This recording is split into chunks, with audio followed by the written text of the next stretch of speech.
Hello प्यारे बच्चे, कैसे हैं आप लोग। मैं आपका दोस्त, आपका भाई, आपका मैथ ट्यूटर राजीव सर। अभी फ़िलहाल मैं आपको बिहार बोर्ड कक्षा 10 का मैथ पढ़ा रहा हूं, जिसके अंतर्गत अभी आप हमसे पाठ 2 का बहुपद पढ़ रहे हैं। बहुपद के 2 क्लासेस हो चुके हैं। आइए बहुपद से संबंधित कुछ महत्वपूर्ण तथ्यों, अवधारणाओं, परिभाषा और सूत्र को पुनः पढ़ें। आइए मेरे साथ। और अगर आपको मेरा पढ़ाना अच्छा लग रहा है तो आप इसे लाइक कर दें, शेयर कर दें और सब्सक्राइब करना न भूलें।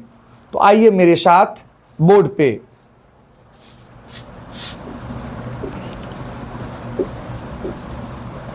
अभी हम लोग पढ़ रहे हैं पाठ 2 बहुपद।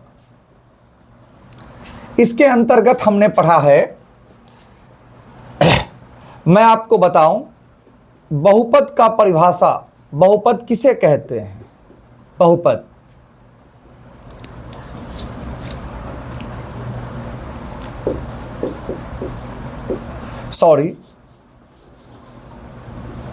बहुपद की घात पढ़ाना है आज मुझे।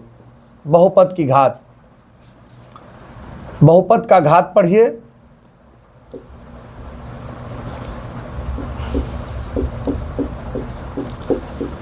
दिए गए प्रश्न में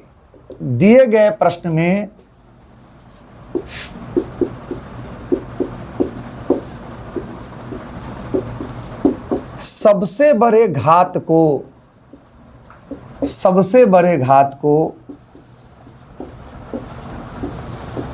बहुपद का घात कहते हैं।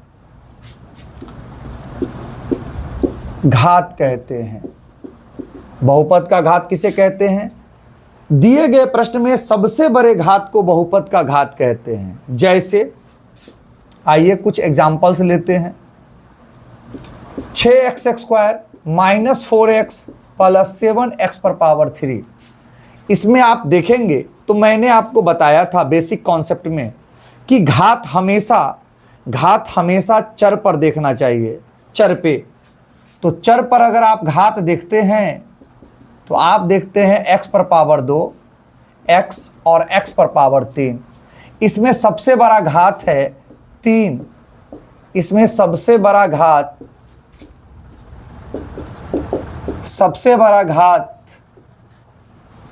3 है।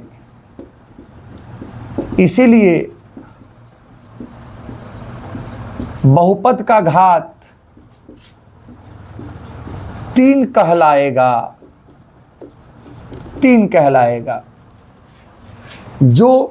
ये जो दिया हुआ प्रश्न है, इसमें सबसे बड़ा घात 3 है और घात ढूंढेंगे कहाँ?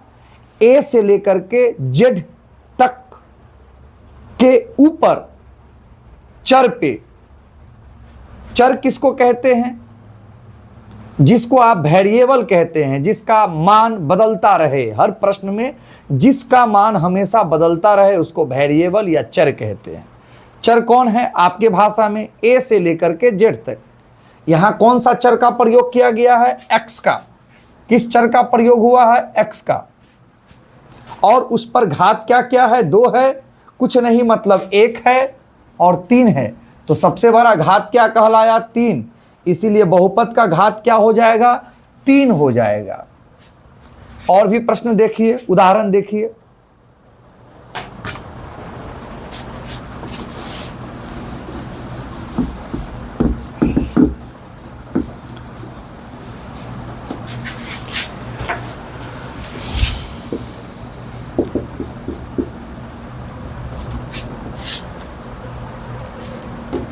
y पर पावर 6 - 6y² + 9y। इसमें सबसे बड़ा घात कौन है? 6 है। इसीलिए बहुपद का घात क्या कहलाएगा? 6 कहलाएगा। इसी प्रकार z पर पावर 4 - 2z पर पावर 4 प्लस, इसको बदल दीजिए, 9 कर दीजिए, प्लस z पर पावर 3। इसमें सबसे बड़ा घात क्या है? 9 है, इसीलिए बहुपद का घात 9 कहलाएगा। चर के रूप में यहाँ चर क्या है भाई? चर आपका y है। और सबसे बड़ा घात कौन है? सबसे बड़ा घात है आपका 6। इस प्रश्न में चर क्या है? चर z है। और सबसे बड़ा घात क्या है? सबसे बड़ा घात क्या है? 9 है। तो सबसे बड़े घात को हम बहुपद का घात बोलेंगे। इसी प्रकार आप इस प्रश्न को देखिए, x + 6, इसमें चर क्या है? x है। और x पर जो घात है वह कितना है? 1 है।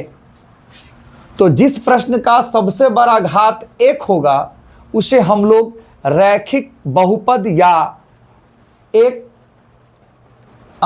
घाती बहुपद कहेंगे। मीन्स x + 6 को हम लोग रैखिक बहुपद कहेंगे।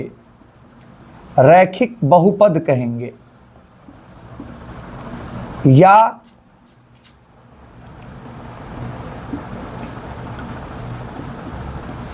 एक घाती बहुपद कहेंगे।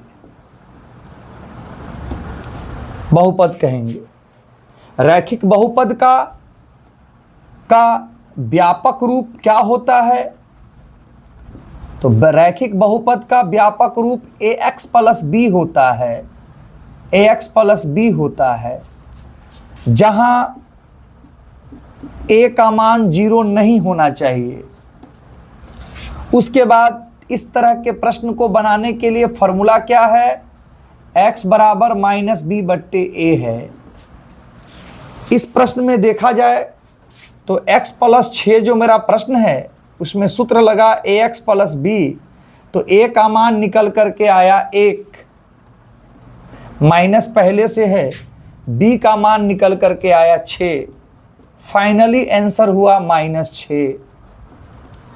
मुझे उम्मीद है कि मैंने बहुपद के घात और उसके उदाहरणों को ठीक ठाक ढंग से आपको समझाने का कोशिश किया है और आपको समझ में भी आया होगा। धन्यवाद दोस्तों, इसको हम आगे लिए चलते हैं। तब तक के लिए जय हिंद, जय भारत, शुभ रात्रि।